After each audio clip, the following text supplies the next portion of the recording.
Le Burkina Faso vient de franchir une ligne que peu osaient imaginer. Il a expulsé le représentant de l'Organisation des Nations Unies.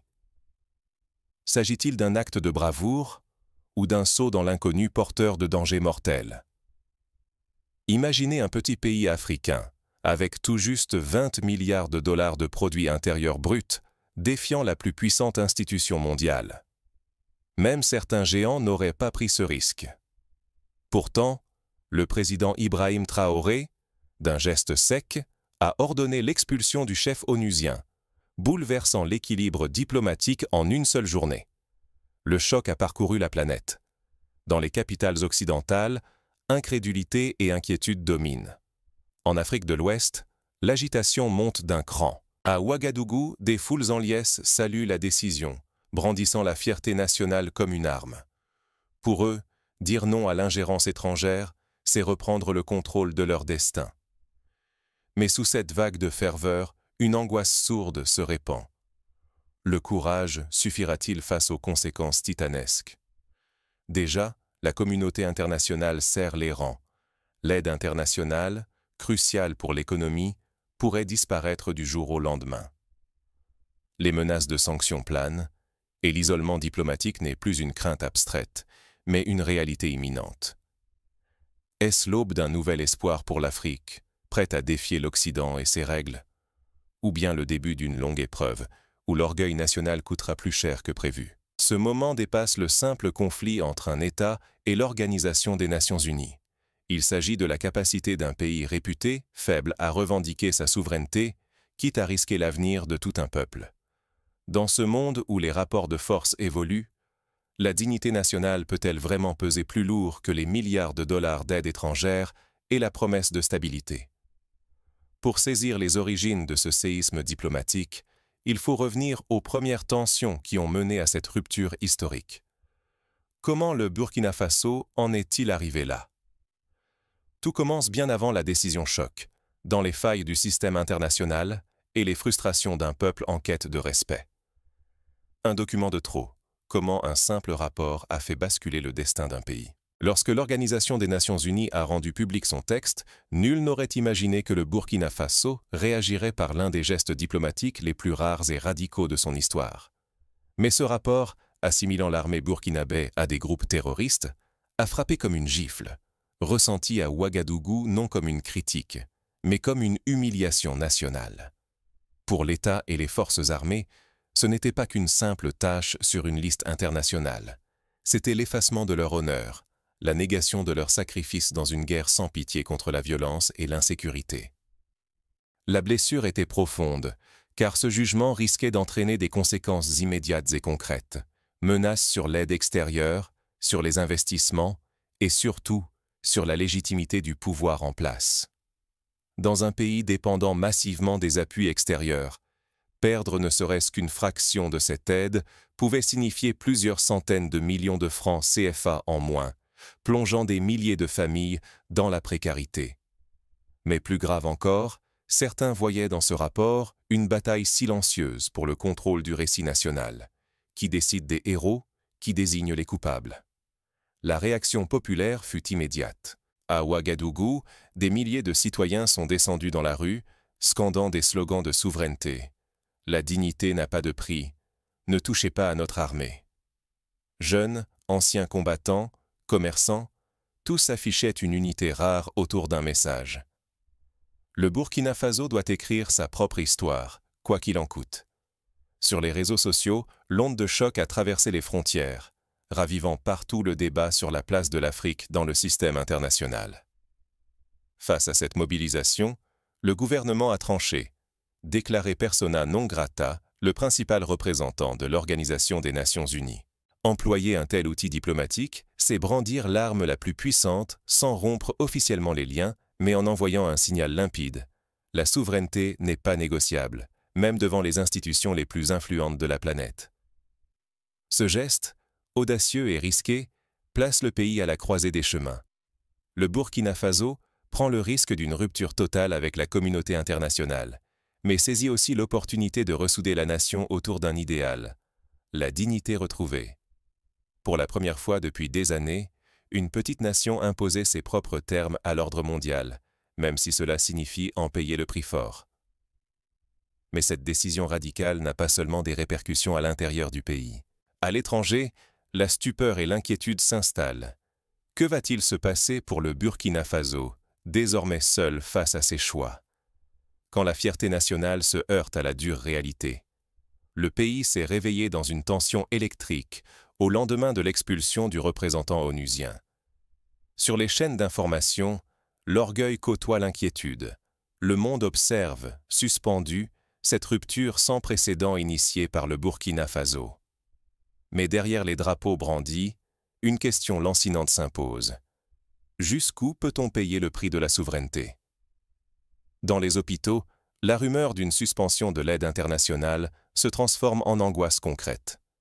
Les stocks de médicaments, achetés grâce au programme de l'ONU, pourraient s'épuiser en moins d'un mois. Au marché, les commerçants anticipent déjà l'envolée des prix et la raréfaction des biens importés. Dans chaque conversation, la même crainte revient. Comment nourrir sa famille si les aides s'arrêtent du jour au lendemain? L'armée, elle, vibre d'un élan opposé. Pour la première fois depuis des années, les soldats affichent une fierté visible, presque contagieuse. Les condamnations étrangères, jugées injustes, renforcent leur cohésion autour du chef. Certains parlent d'une seconde indépendance, un moment où l'honneur prime sur la peur de l'isolement. Mais la société civile se fissure. Une partie acclame le geste du président, saluant le courage de refuser ce qu'elle voit comme une tutelle étrangère. D'autres rappellent qu'affirmer sa souveraineté implique de nouvelles responsabilités. Des voix citoyennes appellent à plus de justice sociale, à la transparence dans l'utilisation de l'aide, à des solutions concrètes pour la jeunesse. Le message devient limpide. La souveraineté ne peut être un symbole. Elle doit changer la vie de tous. Dans les foyers, l'angoisse grandit. Parents et entrepreneurs se préparent à l'inflation, au chômage, aux pénuries. La dépendance à l'aide n'est plus tabou. Elle devient un dilemme quotidien. Faut-il sacrifier la sécurité économique sur l'autel de la dignité? Chacun pèse les risques du pari engagé par le gouvernement. Ce paradoxe traverse le pays. D'un côté, la dignité retrouvée galvanise. De l'autre, la peur du manque rappelle que l'indépendance, sans ressources, peut vite rimer avec souffrance. Le Burkina Faso incarne un dilemme universel. Affirmer son identité, tout en sachant que le coût matériel peut bouleverser la vie ordinaire de millions de citoyens. Le prix de la rupture reste incertain. Peut-elle ouvrir une ère d'unité et de reconstruction? Ou sera-t-elle trop lourde pour une société déjà vulnérable? Le pays est-il prêt à assumer ce choix? Ou bien, la réalité économique imposera-t-elle ses propres limites, là où la fierté seule ne suffit plus? La suite va révéler si ce pari sur la souveraineté peut se transformer en force, ou s'il exposera brutalement les failles du pays. Les prochains jours seront décisifs pour l'avenir du Burkina Faso. Et si la décision du Burkina Faso n'était que la première secousse d'un séisme mondial? À peine l'expulsion du représentant onusien officialisée, la planète diplomatique chancelle.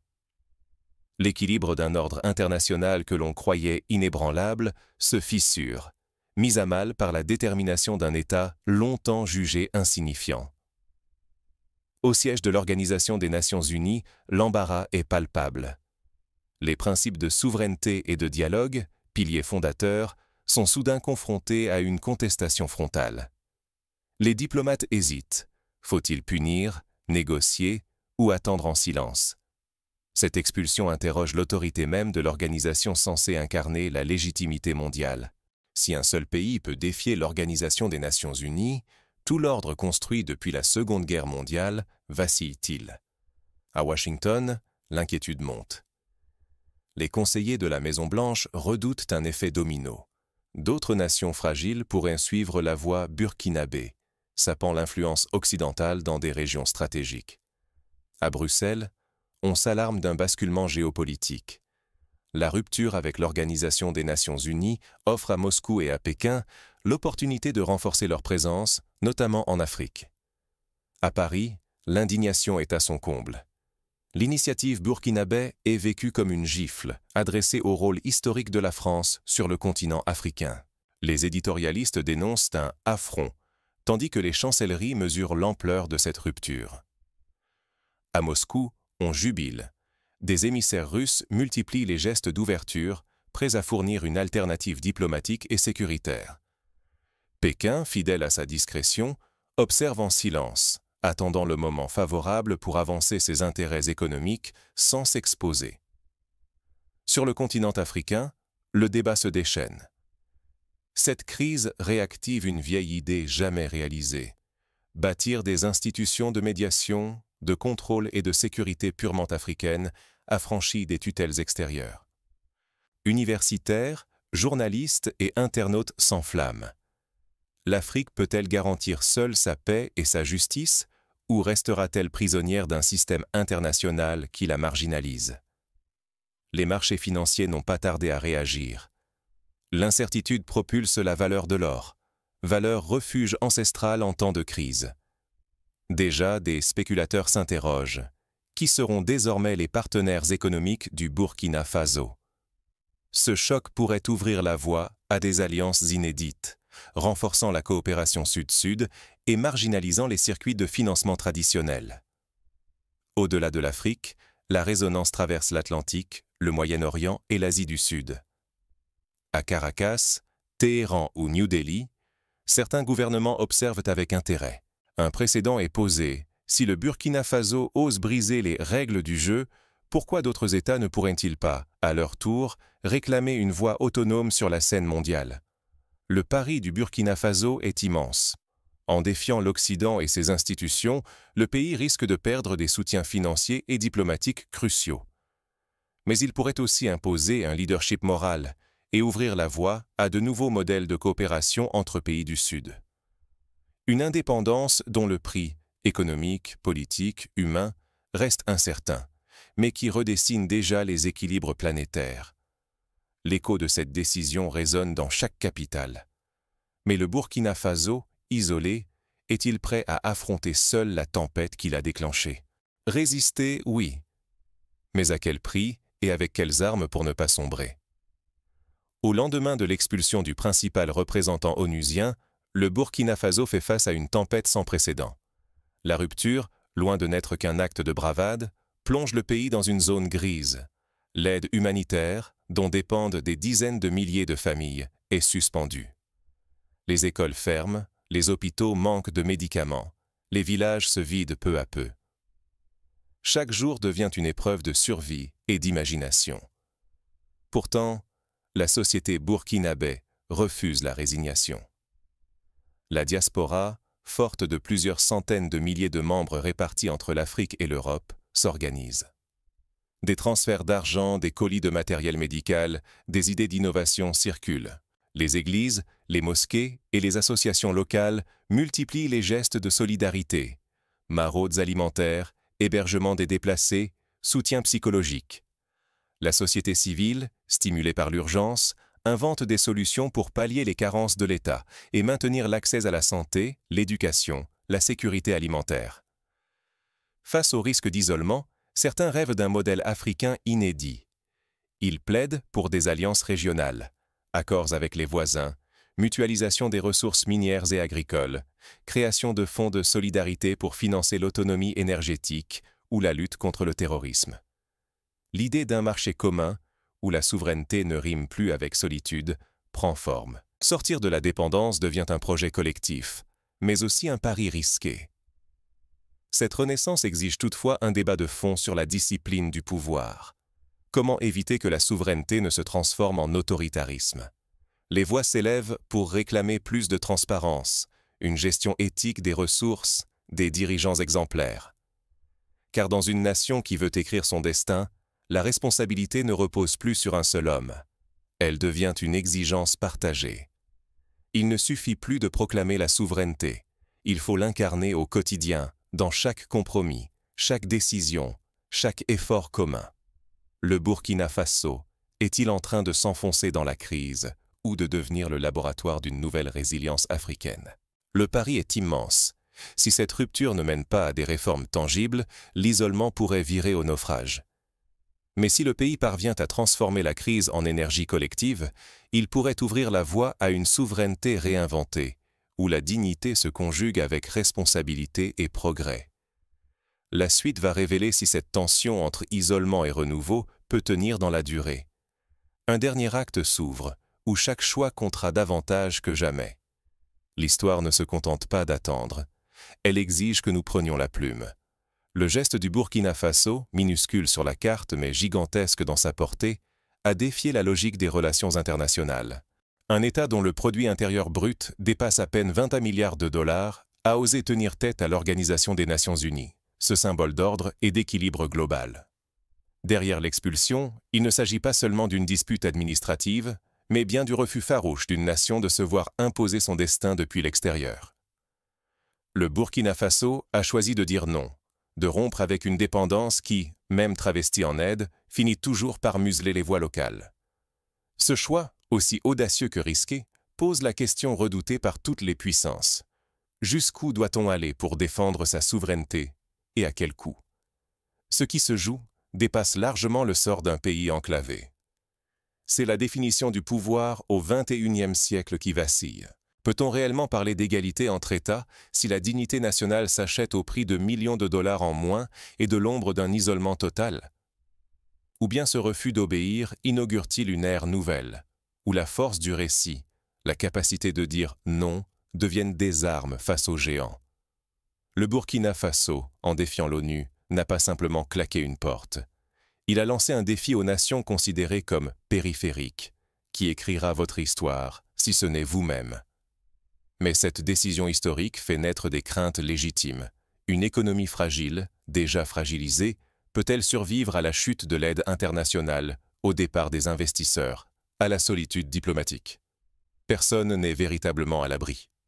Car la justice mondiale, la solidarité internationale, la capacité de résister à l'ordre dominant touchent chaque citoyen, où qu'il soit. Dans ce bras de fer flotte un parfum de sacrifice. La fierté, la dignité, la souveraineté sont brandies comme étendards par un peuple prêt à payer le prix fort. Mais l'histoire a montré que ceux qui osent défier l'ordre établi, même au bord du précipice, ouvrent parfois des chemins insoupçonnés, pour eux-mêmes, pour les autres. Au fond, la vraie question n'est pas de savoir si Traoré a eu raison ou tort, mais si la mémoire collective retiendra cet acte comme un moment fondateur ou comme le prélude d'un sacrifice inutile. Car à travers ce choc, une leçon universelle émerge. La souveraineté ne se donne pas, elle se conquiert, au risque de l'incompréhension et du doute. Que retiendrons-nous de ce tournant? Que ferons-nous, à notre échelle, face aux injustices et aux récits imposés? L'histoire continue. À nous tous de choisir. Serons-nous auteurs ou simples spectateurs? Mais pour bien comprendre toute la portée de ce geste, il convient de l'inscrire dans une perspective historique plus large, car le bras de fer du Burkina Faso avec l'Organisation des Nations Unies n'est pas sans précédent. L'histoire moderne est jalonnée d'exemples où des nations, petites ou grandes, ont osé défier les règles établies au nom de leur dignité ou de leur vision du monde. Pensons à l'Inde de Jawaharlal Nehru, qui, dans les années 50 du XXe siècle, avait défié les puissances coloniales en lançant le mouvement des non-alignés. À l'époque, l'Inde, tout juste indépendante et pourtant économiquement vulnérable, avait osé refuser de choisir entre les blocs Est et Ouest. Elle avait bâti sa politique étrangère sur la neutralité active, prônant la souveraineté et le respect des identités nationales. Ce choix, risqué, avait offert à l'Inde une voix sur la scène mondiale, mais lui avait aussi valu des pressions économiques et diplomatiques considérables. Un autre exemple marquant est celui de la Cuba de Fidel Castro, qui en 1961 avait expulsé le personnel diplomatique américain, s'attirant sanctions, blocus et isolement. Pourtant, malgré les souffrances endurées, l'île a su tirer parti de ce choc pour forger une identité nationale forte, catalyser des innovations sociales et attirer la solidarité d'autres pays du Sud. Aujourd'hui encore, le débat sur les coûts et bénéfices de cette rupture reste vif. mais il illustre la capacité de résistance que peut offrir la souveraineté, même dans l'adversité. Plus récemment, l'Iran de la République islamique, après la révolution de 1979, avait rompu avec une grande partie de la communauté internationale, se retrouvant sous embargo et sanctions.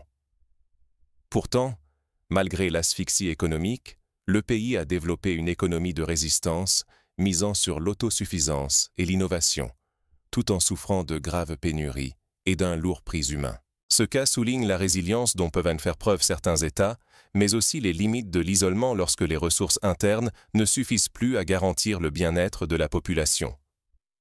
Revenons au Burkina Faso. Dans les rues de Ouagadougou, la mémoire des luttes antérieures reste vive.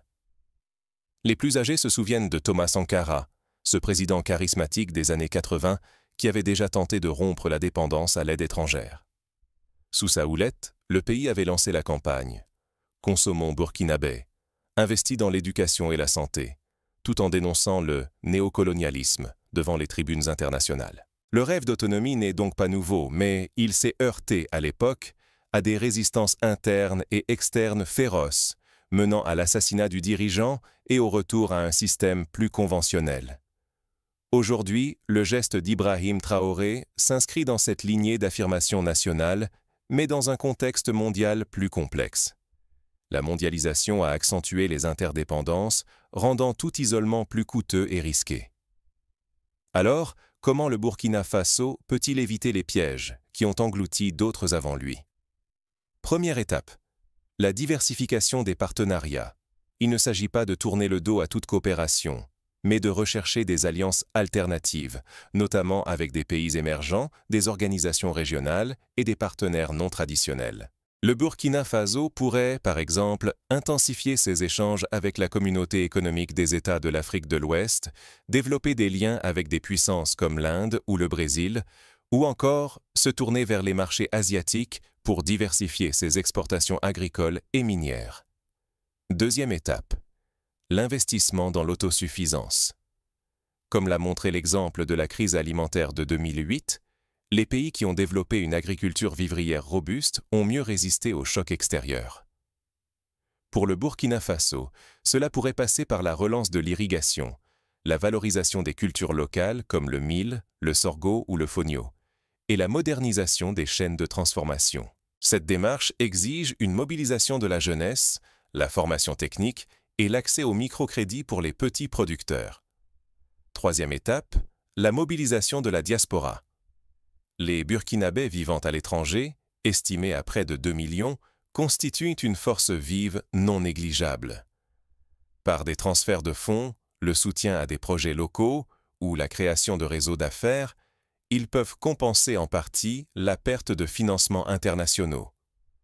Des pays comme le Sénégal ou le Cap-Vert ont déjà prouvé que la diaspora, bien organisée, peut stabiliser une économie en crise.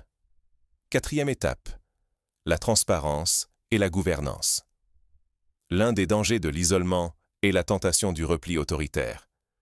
Pour éviter ce piège, la société civile doit rester vigilante et exigeante. Cela passe par la mise en place de mécanismes de contrôle citoyen sur l'usage des fonds publics, l'instauration de budgets participatifs dans les communes et l'encouragement d'une presse indépendante et critique. L'expérience du Ghana, qui a su rétablir la confiance par des audits publics et la lutte contre la corruption, montre que la souveraineté n'a de sens que si elle sert le peuple dans sa diversité. Cinquième étape, l'innovation sociale et technologique.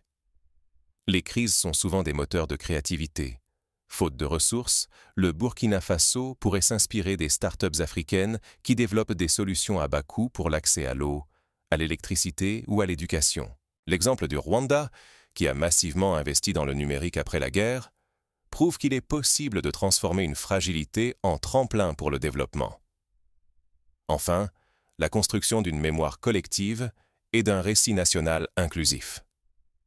La souveraineté ne se limite pas à des choix politiques, elle s'enracine dans la culture, l'histoire et la capacité à fédérer une société autour d'un projet commun. Cela implique de valoriser les langues locales, de promouvoir les arts et le patrimoine, et d'enseigner aux jeunes générations l'histoire des luttes passées et présentes pour la dignité. La question reste entière.